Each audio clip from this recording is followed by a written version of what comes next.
ନାଇଁ ନାଇଁ ଆପଣ କହିଲେ ଡିସେମ୍ବର ଯେତେ ଶେଷ ହେବାକୁ ପାଖେଇ ଆସୁଛି ମେଡି ସେତେ ବଢୁଛି ପ୍ରକୃତରେ 2026 ଲାଗୁଛି ବହୁତ କିଛି ହବ ସେଇଥିପାଇଁ ଆମେ ସବୁ ଉତ୍ଫୁଲ୍ଲିତ ସେଇଥିପାଇଁ ମେଡି କରୁଛୁ କିଛି ମିଳି ନାହିଁ। ଶୁଣନ୍ତୁ ରାଜନୀତି କଲେ ଚର୍ଚ୍ଚା ହବ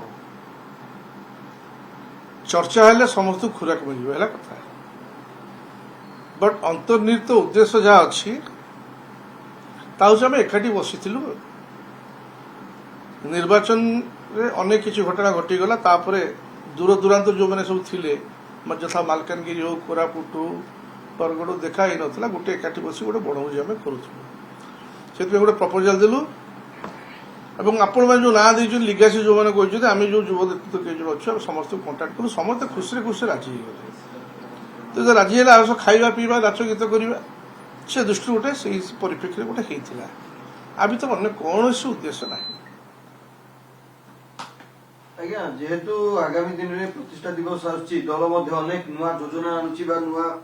ରୋଡମ୍ୟାପ ନେଇ ଆଗକୁ ଯାଉଛି ସେ ରୋଡମ୍ୟାପ କୁ ଗାଁ ଗାଁରେ ଯିବ ଦଳ ଆନ୍ଦୋଳନ କରିବ ଏସବୁ ଭିତରେ ଦଳ ଗୋଟେ ନୂଆ ଆଭିମୁଖ୍ୟ ନେଇ ବର୍ତ୍ତମାନ ଲୋକଙ୍କ ସାମ୍ନାକୁ ଆସିବାକୁ ଯାଉଛି ସେଥିରେ ଯୋଉ ଆପଣମାନଙ୍କ ଭୂମିକା କଣ ଯୋଉମାନେ ଯୁବ ନେତୃତ୍ୱ ରହିଛନ୍ତି? ଭୂମିକା ଆମେ ଗୋଟେ ସମସ୍ତେ ହଉଛୁ ଏ ଦଳର ଶୃଙ୍ଖଳିତ ସୈନିକ ଦଳର ମାନ୍ୟବର ସଭାପତି ଯାହା ନିର୍ଦ୍ଦେଶ ଦେବେ ତାକୁ ଅକ୍ଷରେ ଅକ୍ଷରେ ପାଳନ କରିବା ଆମମାନଙ୍କ କର୍ତ୍ତବ୍ୟ ତ ସେଇ ପରିପ୍ରେକ୍ଷୀରେ ଆମର ନୋଟିସ୍ ଆସିଛି ପ୍ରତ୍ୟେକ ବର୍ଷ ଆସେ ମାନ୍ୟବର ସଭାପତି ନିର୍ଦ୍ଦେଶ ଦିଅନ୍ତି ଏଥର ତମେ କଣ କଣ କରିବା ଆମେ କଣ କରିବା ଯୋଉ ଖସଡ଼ା ପ୍ରସ୍ତୁତ ହୁଏ ସେ ନିର୍ଦ୍ଦେଶ ଆମେ ତ କାର୍ଯ୍ୟକାରୀ କରୁ ନଥିଙ୍ଗ ରଙ୍ଗ ୱିଥ୍ ଦ୍ୟାଟ୍ ଆଉ ତାପରେ ତା ଛଡା ଦ୍ୱିତୀୟ ଜିନିଷ କିଛି ନାହିଁ ହଁ ନିଶ୍ଚିତ ଭାବରେ ଗୋଟେ ନବୀନ ନିବାସରେ ସମୀକ୍ଷା କରୁଛନ୍ତି ହିଞ୍ଜିଳି ନୂଆପଡା ଉପନିର୍ବାଚନ ସେ ସମୟରେ ଆଉ ଗୋଟେ ଗୋଷ୍ଠୀ ଏକତ୍ରିତ ହଉଛନ୍ତି ବରିଷ୍ଠ ବି ସଜବାଜ ହେଲେଣି ଯେ ପ୍ରକୃତ ପକ୍ଷେ ନେତୃତ୍ୱକୁ ନେଇ ଗୋଟେ ଚ୍ୟାଲେଞ୍ଜ ସୃଷ୍ଟି ହଉଛି ନା ନେତୃତ୍ୱ ଆପଣ ଭାବୁଛନ୍ତି କେବେ ନେତୃତ୍ୱକୁ ଚ୍ୟାଲେଞ୍ଜ ହେଇପାରିବ